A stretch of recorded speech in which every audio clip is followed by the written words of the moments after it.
آپ نے چند خاندانوں کو طاقت دینی ہے جو کہ ویلتھ کو بڑھائیں گے، دولت ملک میں بڑھے گی، اور پھر وہ ٹرکل ڈاؤن کر کے اینڈ میں کچھ نہ کچھ اس کا حصہ عوام کو ہی مل جائے گا، جیسے امریکہ میں ہوتا ہے۔ 22 خاندانوں کے پاس ساری دولت آ گئی، وہ بینک بھی، انشورنس کمپنیاں بھی، بڑی بڑی انڈسٹری بھی، ایون لینڈ کے اندر ان کا اسٹاک مارکیٹ، سب کچھ۔ نہ ایسٹ پاکستان اس بات سے خوش تھا کیونکہ 22 خاندان میں سے 21 خاندان تو ویسٹ پاکستان کے ایسی، اور نہ اس سے بلوچستان کے لوگ خوش تھے، نہ خیبر پختونخوا کے، نہ سندھ کے لوگ، نہ جنوبی پنجاب کے لوگ۔ کہ اگر اس طرح کی ترقی ہوگی جس میں کچھ لوگ امیر ہوں اور باقی کے پاس کچھ بھی نہ ہو، 2.5 کروڑ بچہ اسکول سے باہر ہو، تو وہ تو ابھی بھی ترقی ہو رہی ہے۔ وہ برازیل میں اسی ماڈل کے خلاف لڑائی ہوئی، ارجنٹینا میں ہوئی، چلے میں ایک حکومت آئی سوشلسٹ اسی ماڈل کے خلاف۔ یعنی یہ ماڈل جس طرح سے نافذ کیا گیا تھا، اس کا مقصد تھا کہ جو طبقاتی تضاد ہے اس کو کسی طرح مینج کر لیا جائے اوپر والے طبقے کے حق۔ جب ان کا انٹرسٹ ختم ہو گیا پاکستان کے اندر، انہیں پیسہ دینا ختم کر دیا، ٹوٹی بند کی، تو ہمارا جی ڈی پی بھی ہو، ساری ڈیولپمنٹ ماڈل ختم۔ کمیونسٹ پارٹی کے لوگوں کو شہید کیا گیا، لیفٹ کے لوگوں کو مارا گیا، فاطمہ جناح مادر ملت کو الیکشن ہروایا گیا، ان کے اوپر بھارتی ایجنٹ ہونے کا الزام لگایا گیا، ادھر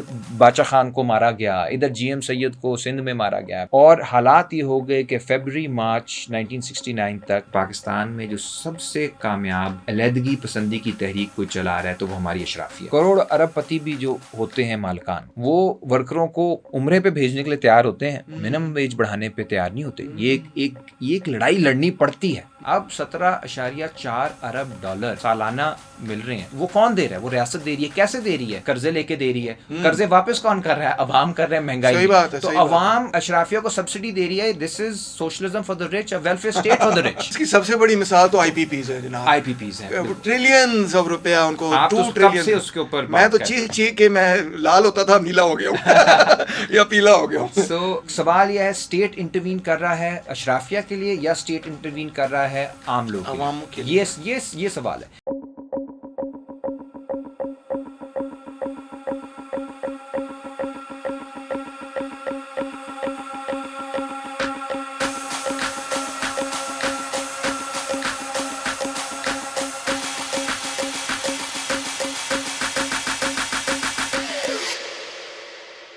السلام علیکم ناظرین، امید آپ خیر خیریت سے ہیں۔ پچھلے ایپیسوڈ میں ہم نے بات کی رول بائی فیئر کے حوالے سے۔ میرے ساتھ اس کتاب کے مصنف بیٹھے ہیں جناب ڈاکٹر عمار علی جان، اور ہم نے بات کی ڈاکٹر عمار اس چیز پر، اس موضوع پر، کہ کس طرح 1950 میں سیٹو اور سینٹو کے نتیجے میں ایک ایسی حکومت بنی 50s میں، اور پھر اس کے بعد 1960s میں، جو کہ آمرانہ حکومت تھی، اور اس کا ایک مخصوص قسم کا معاشی ماڈل بھی تھا، جس میں کہ ان کی کوشش یہ تھی کہ 22 خاندانوں کو زیادہ سے زیادہ پیسے مل جائیں، زیادہ سے زیادہ دولت جو ہے ان کے ہاتھوں میں مرکوز ہو جائے، تاکہ تیزی سے ترقی ہو، اور ترقی بھی ہوئی۔ بالکل بہت تیزی سے معاشی ترقی ہوئی۔ ہم دیکھتے ہیں آج بھی لوگ کہتے ہیں کہ ایوب خان کا دور سب سے سنہرا دور تھا، اور بہت سارے لوگوں کا یہ خیال و تصور ہے کہ اگر بالفرض فوج ہی اقتدار میں رہتی، ایوب خان صاحب اقتدار میں رہتے، یا فوجی آمریت کا دور جاری رہتا، یا فوج کسی نہ کسی اعتبار سے اگر اقتدار میں رہے، تو پاکستان کی معاشی ترقی ہے۔ بلکہ لوگ یہ کہتے ہیں اکثر کہ جی جمہوری دور کے اندر تو ہم نے کوئی گروتھ بھی نہیں دیکھی، کوئی فائدہ بھی نہیں ہوا، کوئی نقصان ہی ہوا، انڈسٹری بھی تباہ ہو گئی، نیشنلائزیشن ہو گئی، یہ ہو گیا، وہ ہو گیا۔ تو سب سے پہلے تو یہیں سے اپنی بات کا آغاز کرتے ہیں کہ 1960 کی دہائی کا یہ جو دور تھا، ایوب خان کا دور، اس کو آپ کس نقطہ نظر سے دیکھتے ہیں؟ خاص طور پہ آپ کی اپنی کتاب کے تناظر میں، رول بائی فیئر، کیا یہ بھی رول بائی فیئر کا ہی دور تھا؟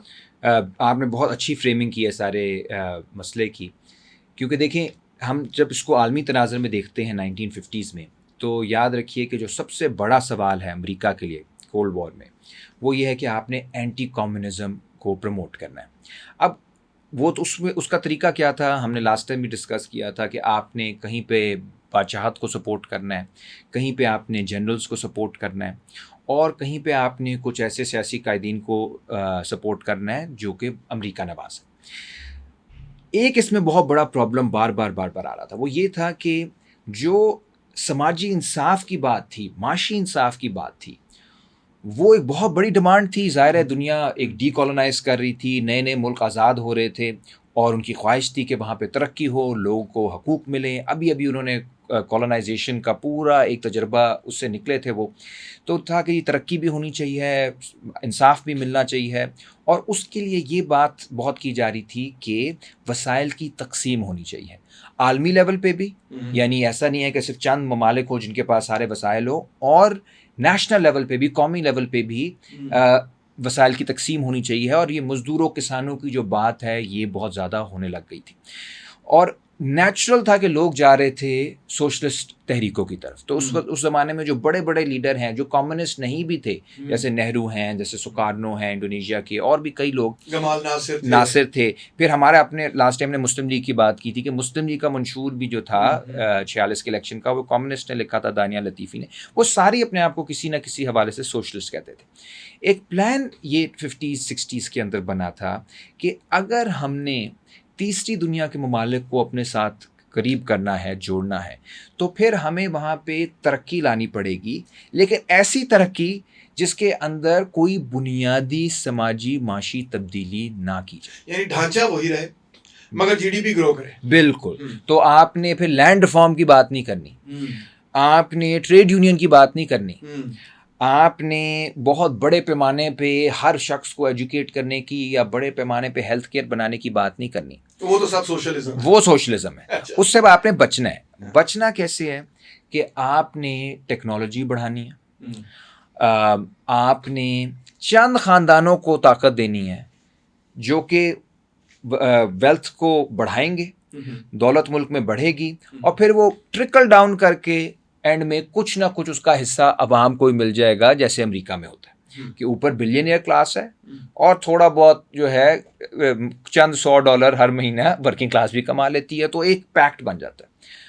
تو یہ ٹیکنالوجیکل ریولوشن تھی. ایگریکلچر میں اس میں گرین ریولوشن، یہ گرین ریولوشن سے پاکستان میں نہیں، انہوں نے ہندوستان میں بھی کرنے کی کوشش کی، انہوں نے لیٹن امریکہ میں بھی کرنے کی کوشش کی. یہ ایک انٹرنیشنل فینومنا تھا گرین ریولوشن. اور if I'm not mistaken اس میں اول تو یہ کہ نئی قسم کی ہائی ییلڈ ورائٹی سیڈز انہوں نے متعارف کروائیں، میکسی پاک سیڈز جن کو کہا جاتا ہے.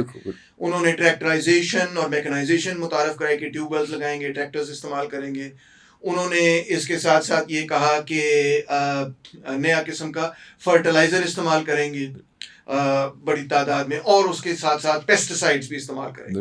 آج کل کے آرگینک فارمرز اس کو بڑا برا سمجھتے ہیں. بالکل. تو ایک ٹیکنالوجی پیکیج انہوں نے دیا، مگر یہ تو اچھا تھا، اس میں کیا برائی تھی؟ اچھا، یہ بھی بہت اچھا تھا. اور ایک اور اچھی چیز ساتھ یہ تھی کہ انہوں نے کہا کہ چند خاندانوں کے ذریعے ہم نے کرنا ہے، آپ کو انڈسٹریلائز بھی کرنا ہے. یہ چیز وہ نکراگوا میں بھی کر رہے تھے، وہاں پہ ایک سموزا فیملی تھی، اس کے ذریعے کر رہے تھے. سموسے کھاتے تھے نام کچھ اس طرح کا. تو ایک باتیستا تھے کیوبا میں، فلہینسیو باتیستا، ان کے ذریعے کرتے کیا تھے کہ جو فیملیز ہیں ان کے ساتھ کنیکٹڈ بزنس مین ہوں، اور اوپر سے امریکہ پیسہ دے رہا ہو، نیچے یہ ان بزنس مین کے پاس جا رہا ہو، یہ انڈسٹری لگا رہے ہوں، ان کا بہت کلوز ریلیشن شپ ہو اپنی ریاست کے ساتھ، فوج کے ساتھ، اور اس ریاست فوج کا بہت قریبی تعلق ہو امریکہ کے ساتھ، CIA کے ساتھ، سرمایہ کے ساتھ. بالکل. تو یہ ایک ماڈل تھا ڈیولپمنٹ کا. اس میں جو پرابلم آئی جگہ جگہ، جس کو پھر ہمیں ایک سیکنڈ اس میں ذرا پاز مار لیں. یہ جو آپ ماڈل آف ڈیولپمنٹ کہہ رہے ہیں، یہ تو مجھے لگ رہا ہے بڑا ایلیٹ قسم کا ماڈل تھا. کیا یہ ایک قسم کا ایلیٹ کیپچر نہیں تھا؟ یہی پرابلم. اچھا، یہی پرابلم تھی جس کی وجہ سے ہوا یہ کہ پاکستان کے اندر بھی جو جاگیردار تھا یا بڑا کسان تھا وہ تو ٹریکٹر لے سکتا تھا، جو مزارع تھا اس کے لیے تو بہت مشکل تھا کہ وہ مقابلہ کرے، وہ ٹریکٹر بھی لے، وہ ٹیوب ویل بھی لے، وہ سارے پیسٹیسائڈز بھی کرے، وہ فرٹیلائزرز بھی، ناممکن ہو گیا. تو اس کے بجائے کہ سب کے لیے ایک معاشی انصاف ہو اور ٹرکل ڈاؤن کرے، حقیقت یہ ہوئی کہ جو لینڈ کنسولیڈیشن بڑھنے لگ گئی، بہت سارے جو لوگ تھے، جو مزارع تھے، جو کسان چھوٹے تھے، وہ تباہ ہو گئے. جو اس وقت بھی پنجاب میں آپ دیکھ رہے ہیں کہ تباہ ہو رہا ہے چھوٹا کسان، کیونکہ اس کو سپورٹ نہیں مل رہی تھی. آئیڈیا تھا کہ بڑے کو آپ خوشحال کریں گے اور پھر نیچے تک آہستہ آہستہ ٹرکل ڈاؤن کریں گے. مگر ٹرکل ڈاؤن ہوا کچھ نہیں. دوسری طرف یہ تھا کہ ہم بینکرز بنائیں گے، بڑے بڑے انڈسٹریلسٹ بنائیں گے، اور یہ جو بڑے انڈسٹریلسٹ ہیں، بینکرز ہیں، اسٹاک مارکیٹ کے لوگ ہیں، ان کے ذریعے پھر ہم معاشرے کے اندر امپلائمنٹ بھی بڑھائیں گے, نیچے تک ترقی ہوگی, صنعت کاری ہوگی. وہ 22 خاندان کا جو بڑا سکینڈل محبوب الحق صاحب نے اس کو ایکسپوز کیا تھا, وہ 22 خاندانوں کے پاس ساری دولت آ گئی. وہ بینک بھی, انشورنس کمپنیاں بھی, بڑی بڑی انڈسٹری بھی, ایون لینڈ کے اندر ان کا اسٹاک مارکیٹ, سب کچھ, اور انہوں نے اپنی اجارہ داری اس کے اوپر قائم کر لی. اور وہ بڑا آسان تھا کہ جی آپ نے ریاست کی ہیلپ سے, پھر ساتھ سامراج کی مدد سے آپ نے انڈسٹری سیٹ اپ کی. یہ اس طرح کے تو نہیں تھے کہ بڑی محنت سے زیرو سے کوئی کام شروع ہوا تھا. ان کو باقاعدہ سبسڈائز کیا گیا تھا ایک پلان کے تحت, اور پلان یہ تھا کہ آگے جا کے کچھ لوگوں تک بھی لوگوں کو بھی کچھ ملے گا, لیکن لوگوں کو کچھ نہیں ملا. 63-64 میں کرپشن کی بہت بڑی بڑی باتیں ہونا شروع ہو گئیں, اسکینڈلز ہونے لگ گئے کہ یہ تو اپنی اجارہ داری قائم کر کے بیٹھے ہیں, چھوٹا کسان جو ہے وہ نکل رہا ہے اپنے پنڈوں سے نکل کے, انہیں شہروں کی طرف آنا پڑ رہا ہے. اسی طرح جو ورکنگ کلاس بن رہی ہے, جو اس وقت نئی نئی انڈسٹریلائزیشن ہوئی تھی, کوٹ لکھپت کا علاقہ لاہور میں بنا, مغل پورہ سائڈ پہ بنا, کراچی بنا, یعنی پورے پاکستان سے وہاں لیبر 1960s میں گیا, تو ان کی حالت کوئی بہتر اتنی نہیں ہو رہی تھی. یعنی اگر میں آپ کو یہاں پہ تھوڑا سا پاز کروں, قطع کلامی معاف, انفیکٹ اگر if memory serves me right تو ورلڈ بینک بھی اس میں شامل تھا. بالکل, ورلڈ بینک کہتا تھا کہ 6% سے ڈیولپنگ ورلڈ کو گرو کرنا ہے. اس کو گرو کرنے کے لیے انہوں نے ماڈل پرپوز کیا, ہیرڈ ڈومر گروتھ ماڈل کہتے تھے اس کو. اس میں وہ کہتے تھے کہ چند خاندانوں کو زیادہ سے زیادہ سرمایہ دے دو تاکہ ان کے پاس سیونگز بہت زیادہ بڑھ جائیں. جب ان کے پاس بہت سیونگز ہوں گی وہ انویسٹمنٹ کریں گے, جب انویسٹمنٹ کریں گے صنعت کاری ہوگی, جب صنعت کاری ہوگی تو وہ ٹریکل ڈاؤن کر جائے گا. بلکہ ہوا الٹ, ٹریکل ڈاؤن کرنے کے بجائے ٹریکل اپ ہو گیا. بالکل وہ تو اور حبیب جالب نے اس کو بڑا خوبصورت سماپ کیا. انہوں نے کہا جی 20 گھرانے ہیں آباد اور کروڑوں ہیں ناشاد, صدر ایوب زندہ باد, صدر ایوب زندہ باد. بالکل, تو وہ تو سارا حبیب جالب اور یہ سارے جو شاعر تھے 60s کے, اور جو سارے ترقی پسند لوگ تھے, وہ یہی بات بار بار کر رہے تھے کہ یار آپ نے جی ڈیولپمنٹ کر لی, اتنی بڑی باتیں کر دی, بعد میں ہمیں اسٹیٹسٹکس آئے کہ 22 خاندان تھے, اور دوسری طرف جو ورکر ہے اس کی 11 سال میں تنخواہ ہی نہیں بڑھی تھی ان ریئل ٹرمز, اگر آپ اس کو انفلیشن کے ساتھ میچ کریں. 11 سال میں, یعنی اتنی ترقی کا مطلب ہے کہ ترقی چند لوگوں کے لیے ہوئی, جو جس طرح جالب صاحب نے کہا. ابھی بھی آپ فیکٹریوں کو دیکھ لیں, کروڑ ارب پتی بھی جو ہوتے ہیں مالکان, وہ ورکروں کو عمرے پہ بھیجنے کے لیے تیار ہوتے ہیں, منیمم ویج بڑھانے پہ تیار نہیں ہوتے. یہ ایک لڑائی لڑنی پڑتی ہے, یہ ٹرکل ڈاؤن نہیں ہو جاتا. یہ اسی کو طبقاتی جنگ کہتے ہیں, اور یہ باقاعدہ ایک طبقاتی جنگ کا ماڈل تھا, جو ایلیٹ کا ماڈل تھا, کہ اوپر سے ہم نے پیکٹ کر کے عالمی طاقتوں سے, اسٹیٹ سے ہم نے آپس میں ایک یہ معاہدہ کرنا ہے کہ یہاں پہ ہم نے پیسہ بنانا ہے, اور جو نیچے لوگ ہیں ان کو ہم نے اس ساری ترقی سے باہر رکھنا ہے. جی, اب اس کا رسپانس کیا ہوا؟ آپ نے کہا جی انہوں نے پورا ماڈل بنایا, ایلیٹ ڈریون ماڈل تھا, ایلیٹ نے قبضہ کر لیا سارے اہم ترین وسائل پر, ٹیکنالوجی پیکیج پر, اور اس قبضے کے نتیجے میں بجائے اس کے کہ چیزیں ٹریکل ڈاؤن ہوئیں, مزید چیزیں ٹریکل اپ ہو گئیں, کیونکہ جب ان کی اجارہ داری کنسولیڈیٹ ہو گئی تو انہوں نے اس اجارہ داری کو اس مقصد کے لیے استعمال کیا کہ ہمارے پاس اور زیادہ دولت ہے اور زیادہ دولت ہے. اور میرا اندازہ یہی ہے کہ جو 22 خاندان بڑے بڑے تھے, ڈاکٹر محبوب الحق جنہوں نے انفیکٹ ان 22 خاندانوں کو کھڑا کرنے میں بھی کلیدی کردار ادا کیا, وہ کوئی انقلابی نہیں تھے, کوئی انقلابی نہیں تھے, مگر انہوں نے ایک رپورٹ جب لکھی تو ادھم مچ گیا, تہلکہ مچ گیا کہ یہ تو 70 سے لے کے 90% جو سب سے اہم وسائل ہیں ان پر وہ قابض ہیں. بالکل. اور دوسری طرف جہاں تک میرا علم ہے کہ نہ ایسٹ پاکستان اس بات سے خوش تھا, کیونکہ 22 خاندان میں سے 21 خاندان تو ویسٹ پاکستان کے تھے, ایک خاندان کے علاوہ باقی سارے ویسٹ پاکستان کے تھے. اور نہ اس سے بلوچستان کے لوگ خوش تھے, نہ خیبر پختونخوا کے, نہ سندھ کے لوگ, نہ جنوبی پنجاب کے لوگ. چند اضلاع میں ہی یہ لوگ جو تھے وہ مرکوز تھے. کراچی میں آدم جی, ولائکا وغیرہ اور بڑے بڑے اور فیملیز تھیں, کاوس جی اینڈ سو آن, اور چند پنجاب کے اندر خاندان تھے, اس اور ایک آدھا خیبر پختونخوا میں, ایک آدھا وہاں پہ. That's about it. تو کیا پھر اس کا رسپانس ساری چیز کا کیا ہوا؟ یہ سسٹینیبل نہیں تھا. یہ جو آپ نے بات کی ہے یہی پرابلم تھی. اب یہ دیکھیں دنیا بھر میں اس کا رسپانس آیا. جو باتستہ ہے حکومت, اس کے خلاف بغاوت کی فیڈل کاسٹرو نے اور چے گوارا نے, اور اس حکومت کا تختہ الٹ دیا. نکراگوا میں بھی بغاوت ہوئی, جو کافی دیر بعد تقریباً 79 میں انقلاب وہاں پہ آ گیا. برازیل میں اسی ماڈل کے خلاف لڑائی ہوئی, ارجنٹینا میں ہوئی, چلے میں ایک حکومت آئی, سوشلسٹ اسی ماڈل کے خلاف. یعنی یہ ماڈل جس طرح سے نافذ کیا گیا تھا اس کا مقصد تھا کہ جو طبقاتی تضاد ہے اس کو کسی طرح مینج کر لیا جائے اوپر والے طبقے کے حق میں, اور وہ اتنا زیادہ مینج ہو گیا کہ وہ مس مینجمنٹ کی طرف چلا گیا, اوور مینج ہو گیا. اور آلریڈی جو آپ کہہ رہے ہیں کہ یہ تضادات سامنے آ رہے تھے, ایسٹ ویسٹ پاکستان کا مسئلہ بہت بڑھ چکا تھا. ڈیولپمنٹ انڈیکیٹرز بتا رہے تھے کہ حالانکہ اکانومی میں رول بنگال کا زیادہ تھا, یعنی نیچرل ریسورسز کے حوالے سے, جی بالکل, جھوٹ کے حوالے سے تو ہمارے تقریباً 70% ایکسپورٹس وہاں سے تھے, لیکن جو سارا فائنینشیل ہب تھا وہ ویسٹ پاکستان میں انہی فیملیز کے ذریعے ریاست نے کنٹرول کیا ہوا تھا. پھر یہ جو انٹرنل آپ نے بھی ساری باتیں کی جس میں ریجنل جو امبیلنسز ہیں وہ شدید ہو گئے, اور پھر آگے جا کے آپ کا جو طبقے کا سوال ہے وہ بھی بڑھتا گیا. ابھی میں نے بات کی کہ جی ایک تو لینڈ لیس ہوئے بہت سارے کسان, اس کے بعد پھر آپ کا جو منیمم ویج ہے وہ بڑھی نہیں 11 سال, ریئل ویجز نہیں بڑھی. اور پھر 65 کی جب جنگ ہو گئی اس کے بعد پاکستان کو جو امداد مل رہی تھی امریکی وہ کم ہو گئی. وہ کیوں؟ اس کی ایک وجہ یہ تھی کہ امریکہ جو ہے وہ اس وقت نہیں چاہتا تھا کہ جو انڈیا پاکستان کی جو جنگ ہو رہی تھی اس میں پاکستان امریکی ویپنز کو بھی استعمال کرے. وہ بھی ان کی خواہش یہ تھی کہ یہ صرف کمیونزم کے خلاف, یہ صرف کمیونزم کے خلاف, کیونکہ وہ پورا انہوں نے بنایا اس لیے تھا, پاکستانی ریاست کو پراپ اپ کر رہے تھے ایک اینٹی کمیونسٹ ریاست کے طور پہ. تو ان کا خیال تھا کہ ہم نے انڈیا کے ساتھ بھی تعلقات رکھنے ہیں, کیونکہ انڈیا بھی اس وقت دونوں سائڈز پہ تھا اور سوویت یونین کے قریب تھا انڈیا. تو یہ ان کی ناراضگی تھی پاکستان کے ساتھ. اور ایڈ جو ہے 65-66 کے بعد کم ہونا شروع ہوئی. امریکہ کے اپنے بھی جو فائنینشیل حالات ہے وہ خراب ہونا شروع ہوئے, کیونکہ ان کا جو بہت زیادہ پیسہ تھا وہ ویتنام میں لگنا شروع ہو گیا. یہ وہ ٹائم ہے جب انفلیشن کی طرف جا رہا ہے امریکہ, کیونکہ وہ اتنی زیادہ اسپینڈنگ بڑھا دیتا ہے ویتنام جنگ میں, کیونکہ وہاں پہ ان کا خیال بھی نہیں ہوتا کہ جو عام کسان ہیں اس طرح کی مزاحمت کریں گے جس طرح کی ویتنام کے لوگوں نے امریکہ کے خلاف. اور اس کے علاوہ اسرائیل پہ بھی بہت خرچ کر رہے ہیں, اسرائیل پہ بھی 67 بھی آ رہا تھا. تو یہ پورا ان کا پالیسی شفٹ تھا جو ہمارے ساتھ مشرف کے بعد ہوا تھا. جب ان کا انٹرسٹ ختم ہو گیا پاکستان کے اندر, انہیں پیسہ دینا ختم کر دیا, ٹوٹی بند کی, تو ہمارا جی ڈی پی بھی ساری ڈیولپمنٹ ماڈل ختم. یہ بڑی دلچسپ بات کی ہے آپ نے.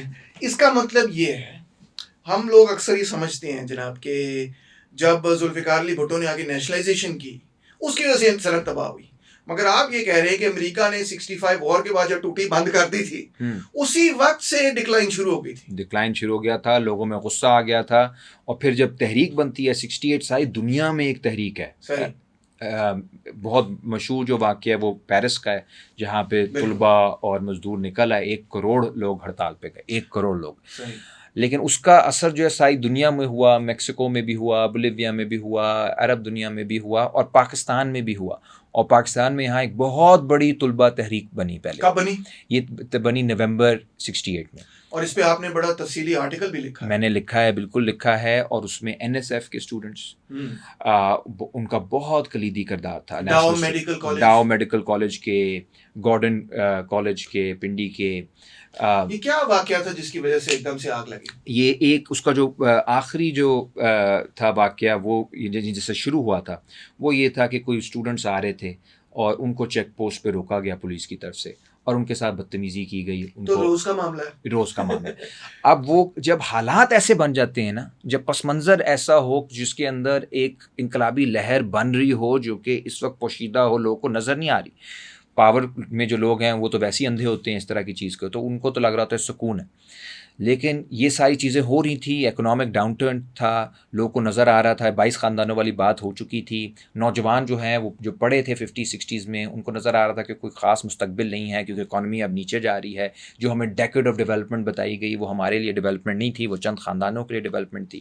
تو پولیس نے جو بدتمیزی کی, اس پہ جو لڑائی جھگڑا ہوا, ادھر سے اسٹوڈنٹس پہلے نکلے پنڈی کے اندر, اور وہ اس ایشو پہ کہ جی پولیس کی بروٹیلٹی ہے. وہ چلتے چلتے جو پولیس کے خلاف غصہ تھا وہ صرف پولیس اس واقعے کا غصہ نہیں تھا, وہ پورے معاشرے کو 10 سال سے جس طرح جنرل ایوب خان نے چلایا تھا, جس میں ہمارے جو لاسٹ ٹائم بھی ہم نے بات کی تھی, حسن ناصر شہید, کمیونسٹ پارٹی کے لوگوں کو شہید کیا گیا, لیفٹ کے لوگوں کو مارا گیا, فاطمہ جناح مادر ملت کو الیکشن ہروایا گیا, ان کے اوپر بھارتی ایجنٹ ہونے کا الزام لگایا گیا, ادھر باچا خان کو مارا گیا, ادھر GM سید کو سندھ میں مارا گیا, پھر بھٹو صاحب تب تک مارنے سے مراد یہ کہ جیل وغیرہ میں کیا گیا, اور پھر بھٹو صاحب جو ہیں ان کی جو ایک پاپولیرٹی کی لہر تھی جو 66 کے بعد انہوں نے جب ریزائن کر کے پوری کمپین کی تو وہ بھی ایک غصہ موجود تھا, ایک آرگنائزیشن موجود تھی, اور انڈر گراؤنڈ 10 سال سے لوگ کام کر رہے تھے NSF کی صورت میں.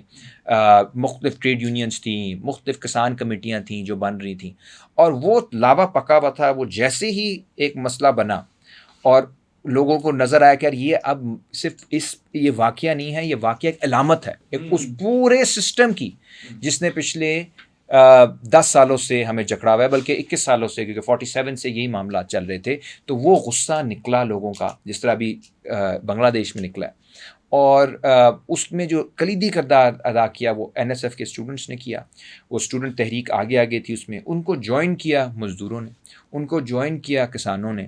مال روڈ پہ ہزاروں لاکھوں کے جلوس نکلے, پنڈی کے اندر نکلے, کراچی کے اندر نکلے, وابڈا, واسا, یہ سارے جو آپ کی ریلوے, ساری جو بڑی بڑی آپ کی انڈسٹری تھی, ریاستی انڈسٹری, وہ بھی اسٹرائک پہ چلی گئی. اور حالات یہ ہو گئے کہ فیبری مارچ 1969 تک ایسا لگ رہا تھا کہ پاکستان جو ہے وہ ان گورنیبل ہو گیا ہے. جس ادھر ذرا تھوڑی دیر بریک مارتے ہیں ان گورنیبل والے پوائنٹ پہ.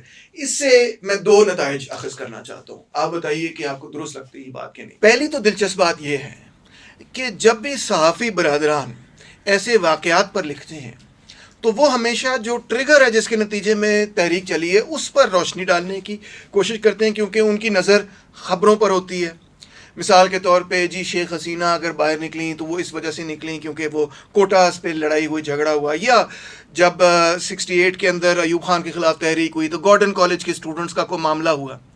مگر جو آپ نے تجزیہ پیش کیا وہ یہ ہے کہ ہمیں ایکچولی لانگ ٹرم ٹرینڈ کو سمجھنا ہے کہ جو ٹریگر ہے وہ تو کچھ بھی ہو سکتا ہے. ہو سکتا ہے گارڈن کالج کے اسٹوڈنٹس کا کوئی مسئلہ بن گیا ہو سکتا ہے کہ کوئی ٹریفک کا انسیڈنٹ بن گیا ہو, جھگڑا ہو گیا اس چیز پہ, ہو سکتا ہے کوئی اور کرپشن کا کیس سامنے آ گیا. ٹونیشیا میں ایک شخص نے خودکشی کر لی تھی, ٹونیشیا میں ایک شخص نے اپنے آپ کو جلا دیا, وہ ایک دم سے لاوا پھٹ گیا. مگر جو لاوا بذات خود ہے وہ ایکچولی لانگ ٹرم کانسیکوینسز سے بنتا ہے.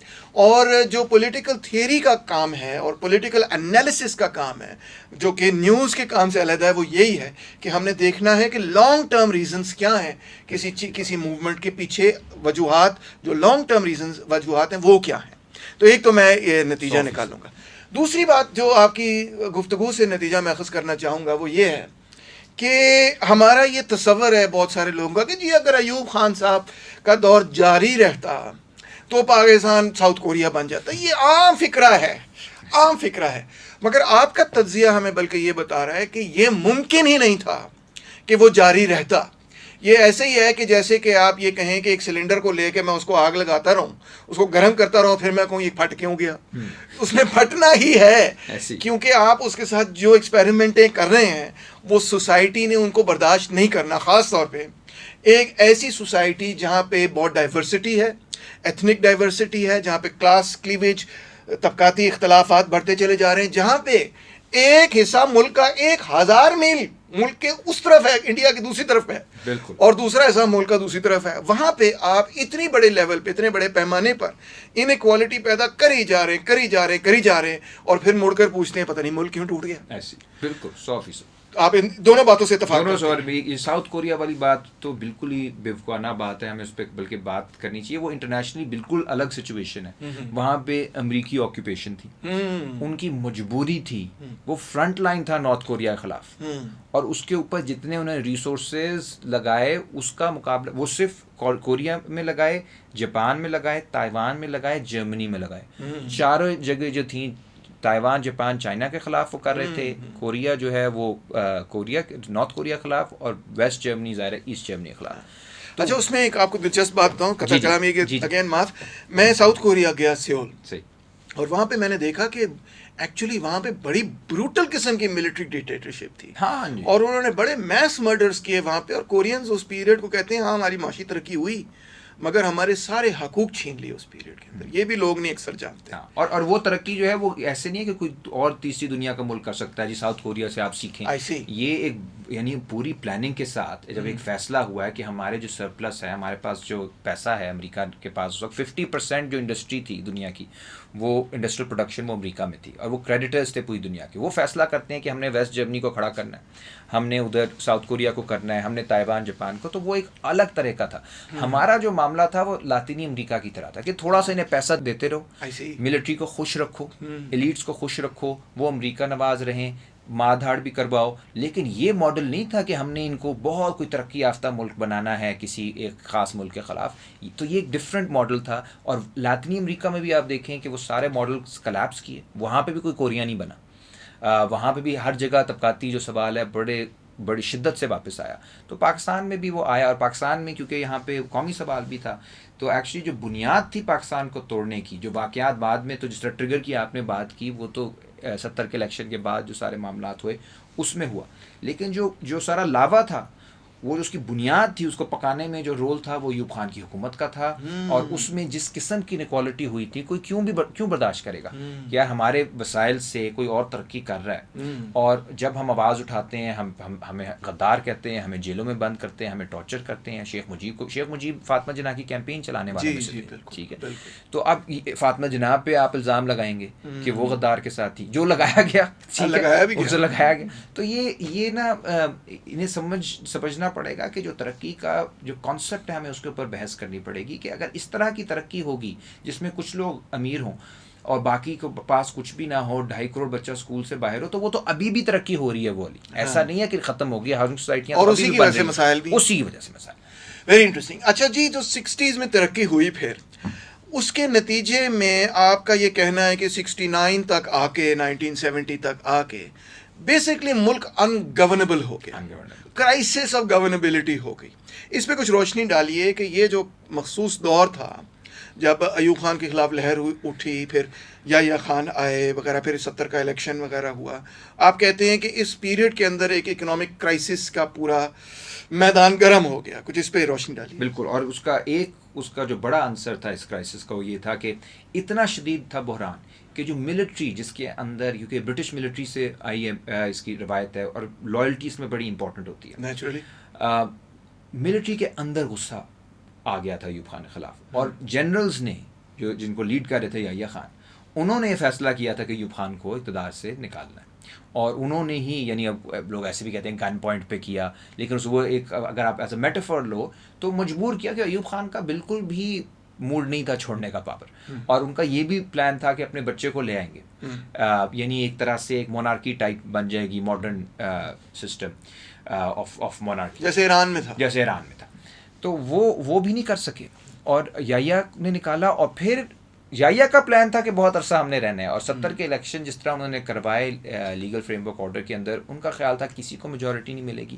ان کے پاس پوری انٹیلیجنس رپورٹس تھیں جو کہہ رہی تھیں کہ یار بھٹو صاحب کو بھی نہیں ملے گی میجورٹی ویسٹ میں، اور شیخ مجیب کو نہیں ملے گی ایسٹ میں. تو یہ آپس میں بھی نہیں مان سکیں گے، ان کی بات نہیں ہو سکے گی. تو اوپر جو ہے وہ صدر یحییٰ خان رہے گا. ایک تو لوگوں نے اینٹی اسٹیبلشمنٹ نیریٹو کے اوپر بہت بڑے پیمانے پہ ووٹ دیا دونوں سائڈس پہ. پھر ان دونوں کی جو انیبلٹی تھی شیخ مجیب کی، اور اس میں جو بھٹو صاحب کا بھی کردار کو کوئی اچھا نہیں تھا، انہوں نے جو آپس میں نہیں بیٹھ سکے، اور اسٹیبلشمنٹ کے ساتھ ایک طرح سے جھکاؤ ہو گیا بھٹو صاحب کا. پھر وہ فارن منسٹر بھی بن گئے، اور ڈیپٹی پرائم منسٹر بن گئے یحییٰ کی، سول مارشل اور ایڈمنسٹریٹر بھی رہے. وہ تو پھر بعد میں جب یحییٰ چلے گئے. لیکن یحییٰ خان نے اس کے بعد جو واحد طریقہ سمجھا کہ جی اب ہم نے کرائسس آف گورنیبلٹی کو کیسے ختم کرنا ہے، وہ ملٹری آپریشن تھا. اور یہ بہت بڑی غلطی تھی. یہ بہت بڑی غلطی تھی، یہ جرم تھا جو آپریشن سرچ لائٹ شروع ہو گیا الیکشنز کے بعد، کہ آپ نے جو ایک طرح سے چھوٹا موٹا آپ اسے انقلاب کہہ سکتے ہو، کہ لوگوں نے پہلی دفعہ اپنی خواہشات کا اظہار کیا تھا. سو ول آف دا پیپل تھی. اس کے خلاف آپ نے اس طرح کی کاؤنٹر ریولوشن کی ہے، کاؤنٹر ریولوشنری وائلنس کیا، جس میں آپ نے یہ نہیں دیکھا کہ یہ ہمارے شہری ہیں، یہ انسان ہیں، یہ بچے ہیں، یہ خواتین ہیں. بے حرمتی بھی کی گئی، پورے گاؤں اڑائے گئے، نوجوانوں کو مار کے پھینکا گیا، قبروں میں پھینکا گیا، ڈھاکہ یونیورسٹی میں قتل عام کیا گیا. اچھا، یہ کسی اور کا نہیں ہو رہا تھا، یہ پاکستانیوں کا ہو رہا تھا. اب یہ بھی یاد رکھیں کہ یہ جب غصے میں جب یہ کاؤنٹر ریولوشن آتی ہے کسی بھی ملک میں تو پھر وہ یہ بھی نہیں دیکھتے کہ ہمارے ہیں یا کسی اور کے ہیں، وہ پھر سب کو مارتے ہیں، اس طرح مارتے ہیں جیسے یہ دشمن ہے. اور وہ ہوا تو اور وہ ذہن بھی یہی بن گیا تھا کہ تو انڈیا کے ایجنٹ ہے، یہ انڈیا کے ایجنٹ ہے. تو اب وہ ساری چیز اگین 60s کی ڈیولپمنٹ ماڈل سے چیزیں چلتی آ رہی تھی، اس کے خلاف 70 کا الیکشن کا ورڈکٹ تھا کہ ہمیں اس طرح کی ترقی نہیں چاہیے. انفیکٹ میں تو یہ دیکھتا ہوں کہ جب میں پرانے انٹرویو دیکھتا ہوں یحییٰ خان صاحب کے اس پیریڈ کے 1970 کے 71 کے، ایک بہت بڑا فیکٹر اس میں یہ تھا کہ بنگلہ دیش میں جو بہت بڑا طوفان آیا جس کے نتیجے میں ہنڈریڈز آف تھاؤزنڈز آف لوگ جو تھے وہ فیمن اسٹرکن تھے، اور ریاست پاکستان نے کچھ بھی نہیں کیا ان کے لیے، اور اگر کیا کچھ تو عوامی لیگ نے کیا. اس کے بعد عوامی لیگ اتنی تگڑی تھی رورل ایریاز کے اندر جس کی حد صاحب کوئی نہیں. مگر یحییٰ خان صاحب کے جب میں انٹرویو دیکھتا ہوں تو وہ اتنے بے خبر تھے سارے حالات و واقعات سے. وہ کہتا تھا ایسٹ پاکستان کو میں ایسٹ پاکستانیوں سے زیادہ بہتر جانتا ہوں. اب یہ تو کیسی عجیب و غریب قسم کی بات ہے، آپ کیسے بہتر جان سکتے ہیں؟ وہ تو وہاں کے مقامی لوگ ہیں. اور مطلب ہے کہ وہ ایسٹ پاکستان تو چھوڑیں، میں تو سمجھتا ہوں کہ وہ ویسٹ پاکستان کے اندر بھی جو حالات بن چکے تھے ان کو نہیں سمجھ پائے، نہ جو تاریخ اس جس لہر میں تھی اس وقت، نہ اس کو سمجھ پائے کہ بین الاقوامی طور پہ کیا ہو رہا ہے، نہ مقامی سیاست میں کیا ہو رہا ہے، کیسے ہو رہا ہے. کچھ اپنے ببل میں ہی تھے وہ. اور یہ وہ ماڈل ہے جو 47 کے بعد رہا، اور پھر 58 میں ایوب خان کے ساتھ اس میں تیزی آئی کہ ایلیٹ کسی اور دنیا ہی اور تھی. اور یہ میں کتاب میں بھی لکھا ہے کہ پاکستان میں جو سب سے کامیاب علیحدگی پسندی کی تحریک کوئی چلا رہا ہے تو وہ ہماری اشرافیہ ہے. ان کا دیکھیں، ان کی ہاؤس سوسائٹیاں بھی علیحدہ ہیں، ان کے اسکول بھی علیحدہ ہیں، ان کے ہسپتال علیحدہ ہیں، ان کے کلچر علیحدہ ہیں، سینما ہالز بھی سارے علیحدہ ہیں. ٹھیک ہے، ان کے بولنے کا سٹائل علیحدہ ہے. یعنی علیحدگی پسند بات انہوں نے ہر کسی پہ علیحدگی پسندی کا الزام لگایا ہے. اصل میں جو سکسیسفلی علیحدگی پسندی کی کوئی تحریک چلائی گئی ہے تو اشرافیہ کی طرف سے، اور وہ آپ کو نظر آ جاتا ہے. پھر ان کو سمجھ ہی نہیں ہے کہ لوگوں کا سینٹیمنٹ کیا ہے، لوگ کیوں ہمارے خلاف ہو. بالکل. اچھا جی، اب جب اس کے بعد ملٹری آپریشن ہوا، ایسٹ پاکستان بنگلہ دیش بنا، تو اب بنگلہ دیش کی کہانی تو پھر کسی اور وقت کور کرتے ہیں. ویسٹ پاکستان کے اندر جب بھٹو صاحب کی حکومت 71 کے بعد یہاں پہ قائم ہوئی تو انہوں نے بہت ساری بڑی صنعت کو نیشنلائز کیا، اور سب لوگ یہ کہتے ہیں، اخباروں میں بھی یہ ہے، عام بندہ بھی ٹی وی سے سن کے یہی کہتا ہے، لے جی نیشنلائزیشن نے بھٹو صاحب نے سارا بٹھا دیا. مگر آپ کا اس پہ مختلف نقطہ نظر ہے، بالکل اس پہ کچھ روشنی ڈالیں. میرا نقطہ نظر یہ ہے کہ یہ بالکل ایک بہانہ ہے. ساری جو آپ نے ڈبیٹ ہے معیشت کے اوپر، سیاست کے اوپر، جمہوریت کے اوپر، اس کو اگر آپ نے ڈی لیجیٹمائز کرنا ہے تو ایک کوئی آپ چیز پکڑ لیتے ہو جس کو پھر آپ کانٹیکسٹ سے بالکل باہر نکال کے آپ کی کوشش ہوتی ہے کہ ایسے پریزنٹ کیا جائے کہ یہ نہ ہوتی، ایک چیز نہ ہوتی تو ساؤتھ کوریا تو وہ ہمارے پاس آ رہے ہوتے کورینز نوکری کرنے. اس وقت صنعت کی جو حالت تھی وہ کیا تھی؟ دیکھیں، آلریڈی لیٹ 60s میں ہم سٹیگنیٹ کر رہے تھے. 71 میں جو آپ کا سب سے پروفیٹیبل علاقہ تھا ایسٹ پاکستان، وہ علیحدہ ہو گیا. آپ کا یہاں پہ فائنینشیل بینکرپسی ہو گئی. آپ نے پورے 9 مہینے جنگ کی، مارچ سے لے کر دسمبر تک، اور اس کے بعد آپ ڈیفیٹ ہو گئے. اور خدشہ یہ تھا کہ کیونکہ عالمی طور پہ بھی ایک ڈاؤن ٹرن آ رہا تھا، جو کہ 73 میں پھر اوپیک کرائسس ہوتا ہے، تو فائنینشیل کرائسس ایسا ہوتا ہے کہ نیو یارک اڑ جاتا ہے، نیو یارک بینکرپٹ ہو جاتا ہے. اس کے بعد لندن میں لائنیں لگ جاتی ہیں گاڑیوں کی کہ پیٹرول نہیں مل رہا. بالکل. اور یہ چیز تیسری دنیا کے اندر تو اتنا بدترین کرائسس آتا ہے، اس کو انڈیٹڈنیس کا کرائسس، جو بعد میں کبھی ہم سے بات کریں گے، واشنگٹن کنسنسس اس میں سے نکلتا ہے. بالکل. تو پورے کینزین اکنامکس کا پٹا بٹھا دیا، تباہ ہو گئی ساری عالمی سرمایہ داری تباہ ہو جاتی ہے. اور جگہ کیا کر رہے ہوتے ہیں سرمایہ دار، وہ اپنا کیپٹل جو سرمایہ ہے وہ باہر شفٹ کر رہے ہوتے ہیں. یہ چلے میں ہوا اسی ٹائم پیریڈ میں 1970 71 72 جب ایاندے کی وہاں پہ حکومت تھی. یہ ارجنٹینا میں ہوا، یہ برازیل میں ہوا، اور ملکوں میں ہوا. تو یہاں پہ بھی ڈر تھا کہ یہ ہوگا، کیونکہ یہ لاس میکنگ اینٹیز بن چکی تھیں. ایک سیکنڈ، جو اینٹیز 60s میں ایوب خان کے پیریڈ میں فل منافع کما رہی تھیں، آپ یہ کہہ رہے ہیں کہ 71 تک یا 71 کے پیریڈ میں 70 71 وغیرہ نیشنلائزیشن سے پہلے جو دور تھا یہ ٹھپ ہو گئی تھیں. یہ ٹھپ ہو چکی تھیں اور ڈر یہ تھا کہ یہ اپنا سرمایہ مشینیں سب بیچ کے باہر بھاگ جائیں گے. I see. اس سے سب سے پہلے ان کے پاسپورٹ چھینے گئے 22 خاندان. اچھا. ان کو ایگزٹ کنٹرول لسٹ پہ ڈالا گیا, پاسپورٹ چھینے گئے کہ یہ باہر نہ چلے یہ باہر نہ چلے جائیں, کیونکہ ابھی ان کی مشینری وغیرہ ان کا. اور یہ اس میں آرگیومنٹ یہ تھا کہ دیکھیں مشکل میں ہے انڈسٹری, لیکن انڈسٹری صرف پرائیویٹ شخص کی نہیں ہے, یہ پاکستان کی انڈسٹری ہے, اس پہ پاکستانیوں کا پیسہ لگا ہے. PIDC بنی تھی 50s میں, پاکستان انڈسٹریل ڈیولپمنٹ کارپوریشن, وہاں پاکستانیوں کا ٹیکس لگا تھا جس میں سے آپ نے ایک حصہ اس پہ لگایا, انڈسٹری پہ لگایا. ورلڈ بینک نے جو لونز دیے اس کو بھی واپس پاکستانی ریاست کرتی ہے. اس بات کو سمجھنا بہت ضروری ناظرین کہ یہ جو صنعت لگی تھی ایوب دور کے اندر, یہ صرف نجی سرمایہ کی مدد سے نہیں لگی تھی, بلکہ ریاستی سرمایہ ورلڈ بینک کے سرمایہ کی مدد سے لگی تھی. اور ایک طرح سے آپ یہ کہہ لیں کہ اس کی مینجمنٹ جو تھی وہ ان کے پاس تھی, اونرشپ بھی ان کے پاس تھی, مگر در حقیقت اس پہ کیپٹل انویسٹمنٹ جو ہے وہ پاکستان کی عوام کی بھی لگی, عوام کی تھی, ریاست کی تھی. تو یہ بالکل ایک حق بنتا تھا کہ جی کس چکر میں آپ لے جائیں گے اس کو باہر.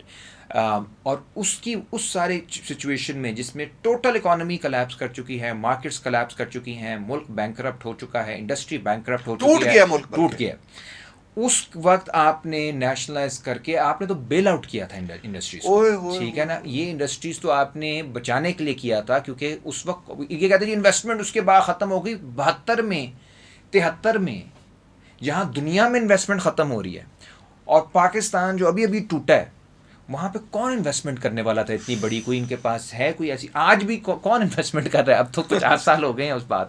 تو انویسٹمنٹ کہاں آ رہی تھی؟ انویسٹمنٹ کوئی بھی نہیں آ رہی تھی, بلکہ ڈس انویسٹ ہو رہے تھے, کیپٹل فلائٹ ہو رہی تھی. اس کے اندر انہوں نے ایک نیشنلائزیشن کا کیا, اور اس میں جو غلطیاں تھیں, غلطیوں پہ بھی جاتے ہیں. عمار, یہ تو بڑی شاکنگ بات کی آپ نے, یہ اتنی آسانی سے ہضم نہیں ہو رہی مجھ سے. اس کا مطلب یہ آپ یہ کہتے ہیں, آپ کا دعویٰ یہ, آپ کی دلیل یہ ہے, آپ کی منطق یہ ہے, آپ کی آرگیومنٹ یہ ہے کہ اس پیریڈ کے اندر اگر نیشنلائزیشن نہ ہوتی تو صنعت تباہ ہو گئی تھی. نیشنلائزیشن نے بلکہ صنعت کو بچایا.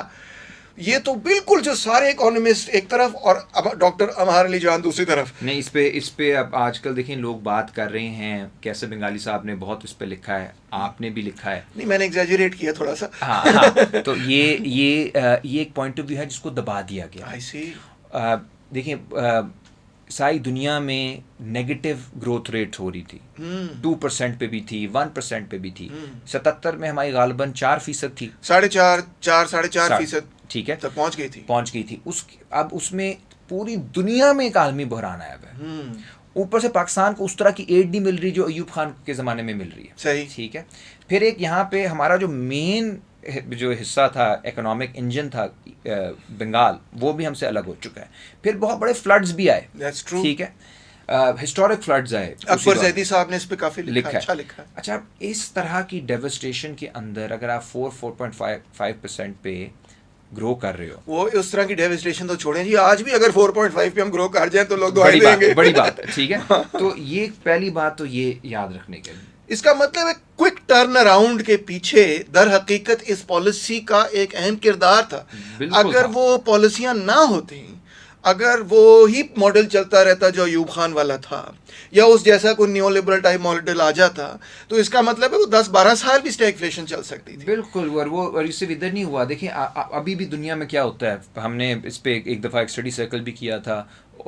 کووڈ کے بعد آئل پرائسز اوپر گئیں, انرجی پرائسز بہت اوپر گئیں. فرانس نے نیشنلائز کر لیا اپنا انرجی سیکٹر, جرمنی نے کر لیا, ابھی پچھلے سال میکسیکو نے کیا. یہ نیشنلائزیشن ایک پالیسی آپشن ہوتی ہے کئی پالیسیز میں سے, جس کو جو حق ہے ریاست کا, اور وہ رائٹ ونگ گورنمنٹس بھی کر لیتی ہیں, رائٹ ونگ بھی کرتی ہیں. بش نے 9/11 کے بعد ساری جو امریکن ایئر لائن کمپنیز تھیں ان کو نیشنلائز کیا بچانے کے لیے ٹھیک ہے. اور انفیکٹ ایک پوائنٹ پہ آ کے فگیٹ کہ میئر شاید نیو یارک نے کہا کہ ہم ہیلتھ کیئر نیشنلائز کرنے لگے ہیں یا کووڈ سے بچنے کے لیے اس طرح کی چیزیں, یا کم سے کم ہیلتھ کیئر کا ایک ایلیمنٹ کے جو ریسپریٹرز وغیرہ ہیں ان کو ہم حکومتی تحویل میں لیں گے کرائسس کو مینیج کرنے کے. ان کا پرابلم یہ ہے کہ اس رائٹ ونگ بیانیے کا یہ جو رد انقلابی بیانیہ ہے وہ یہ ہے کہ جب نجی منافع ہو اس وقت ریاست سبسڈی دے رہی ہو تو بالکل ٹھیک ہے, نجی سرمایہ داروں کو ٹھیک ہے, عوام کو نہیں. جب عوام کو کوئی ملنے لگے سبسڈی, یا آپ کو کہ یار اب یہ انڈسٹری جو ہے وہ ریاست چلائے گی, عوام کے لیے چلائے گی, ملک کے لیے چلائے گی, تب ان کو ہے کہ نہیں یار ریاست کا تو کام ہی نہیں ہے. اس کا مطلب ہے اصل معاملہ یہ نہیں ہے کہ نجی چیز کیا ہے اور قومی تحویل میں کیا ہے, اصل معاملہ یہ ہے کہ وہ عوام کے لیے کام کر رہی ہے یا وہ ایلیٹ کے لیے کام. اصل بات یہ. اور یہاں پہ اگر میں تھوڑی سی تنقید کروں اس پروگرام یعنی بھٹو صاحب کی جو پالیسی تھی ضرور, اس میں یہ تھا کہ لینڈ ریفارم اس طرح کے نہیں ہو سکے. لینڈ ریفارم اور انڈسٹریل پالیسی کا آپس میں بہت گہرا تعلق ہے, تو وہ انہوں نے کیا بھی 77 کے اندر بھی ایک بڑے ریڈیکل لینڈ ریفارمز ہوئے, لیکن ان کو امپلیمنٹ نہیں کیا گیا. جاگیرداروں کے اوپر ان کا جو ایک حالانکہ تحریک بہت مضبوط تھی کسانوں کی, اور اس میں پیپلز پارٹی اس زمانے میں مقبول بھی بہت تھی, لیکن انہوں نے پیکٹ کیا ہوا تھا. سندھ کے اندر بھی, پنجاب کے اندر بھی, رورل علاقوں میں وہ بہت سارے بڑے پیمانے پہ لوگ پیپلز پارٹی میں جوائن کر گئے تھے. اور لینڈ فارمز کا آپ کو پتہ ہے پرابلم یہ ہے کہ وہ پالیسی کے ذریعے نہیں ہو سکتا, اس میں آپ کو موبلائز کرنا پڑتا ہے, جیسے بنگال میں کمیونسٹوں نے کی. اس کا مطلب ہے کہ بھٹو صاحب کی پالیسی سے بھی آپ کو مکمل اتفاق نہیں ہے. مکمل نہیں ہے, لیکن یہ جو جھوٹا ایک بیانیہ بنایا گیا ہے نا کہ نیشنلائزیشن کی وجہ سے ختم ہو گیا. اچھا اب 40 سال ہو گئے ہیں, 50 سال ہو گئے ہیں اس ڈی نیشنلائز کر پرائیویٹائز کر تو اب جان چھوڑ دو آپ اس کی, ٹھیک ہے, آپ 2% گروتھ ریٹ پہ. مگر وہ اس پہ آئیں گے, پہلے ذرا بھٹو صاحب پہ بھی بات ختم کر لیں. ایک تو آپ نے تنقید کی کہ بنگال کے معاملے میں ان کی پالیسی غلط تھی, ان کی لائن غلط تھی, ان کو مجیب الرحمان کے ساتھ انڈرسٹینڈنگ ڈیولپ کرنی چاہیے. آفٹر آل وہ میجورٹی جیتے تھے, پیپلز پارٹی سے ڈبل سیٹیں وہ جیتے تھے, وہ 160 سیٹیں جیتے تھے, یہ میرا خیال ہے 70-80 کو سیٹیں جیتے تھے.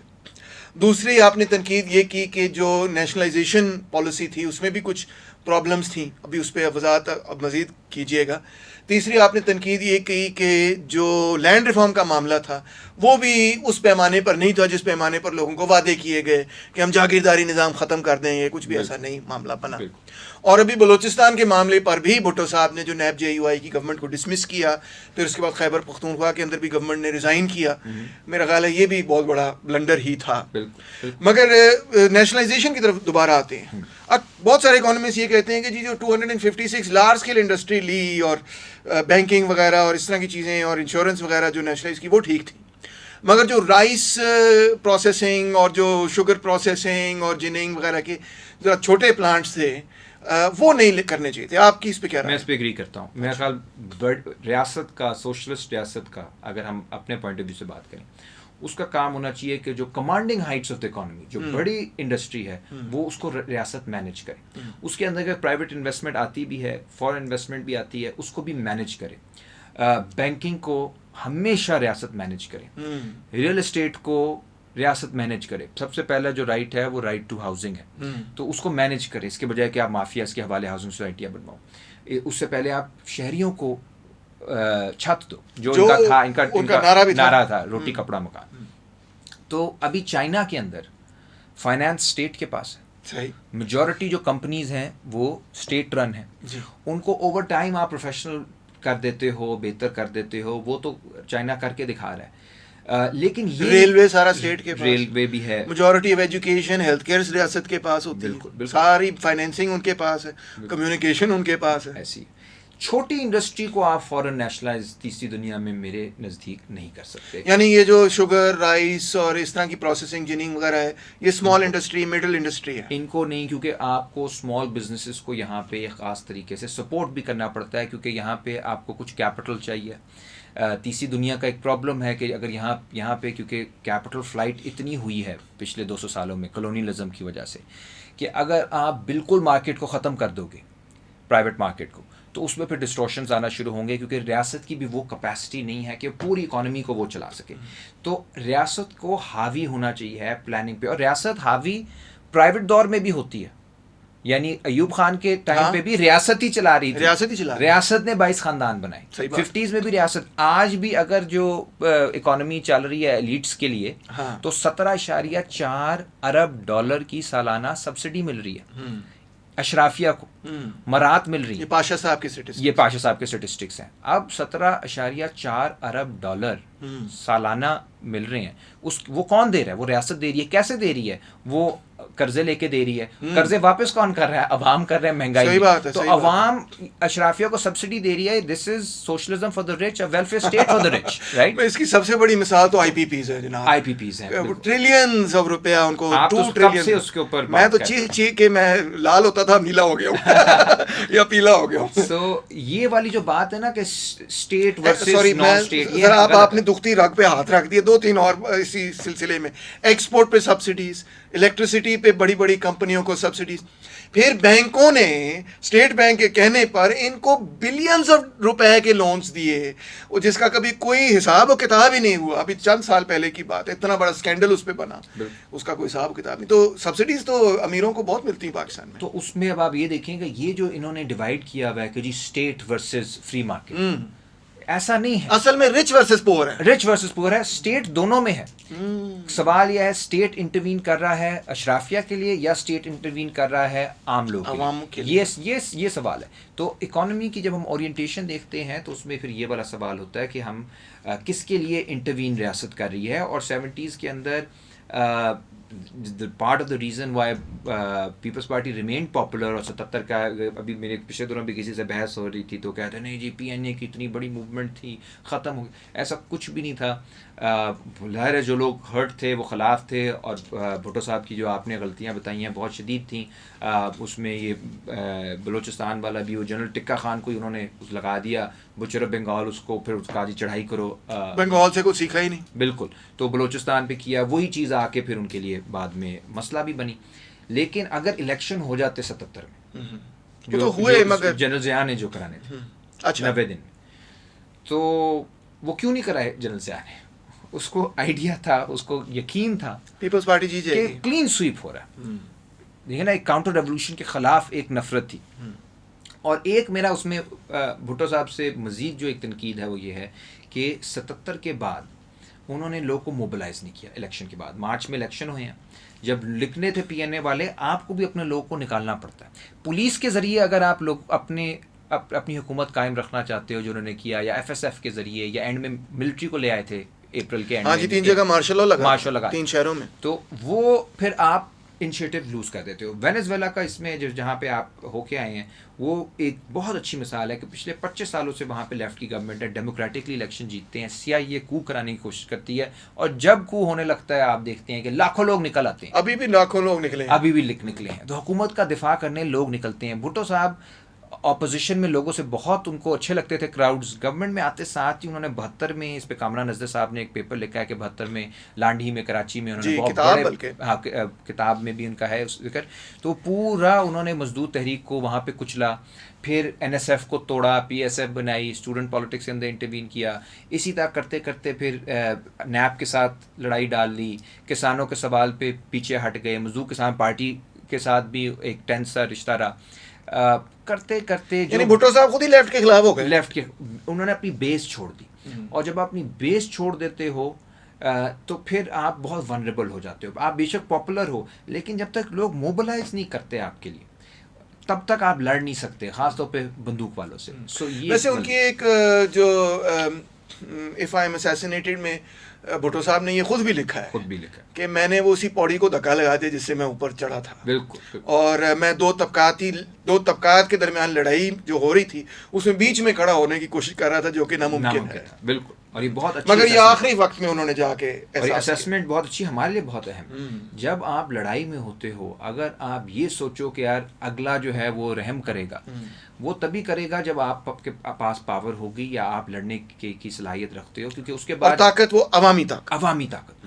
جیسے ہی 77 کے بعد جو حکومت آئی ادھر, اس نے پھر سب کچھ وائپ آؤٹ کیا.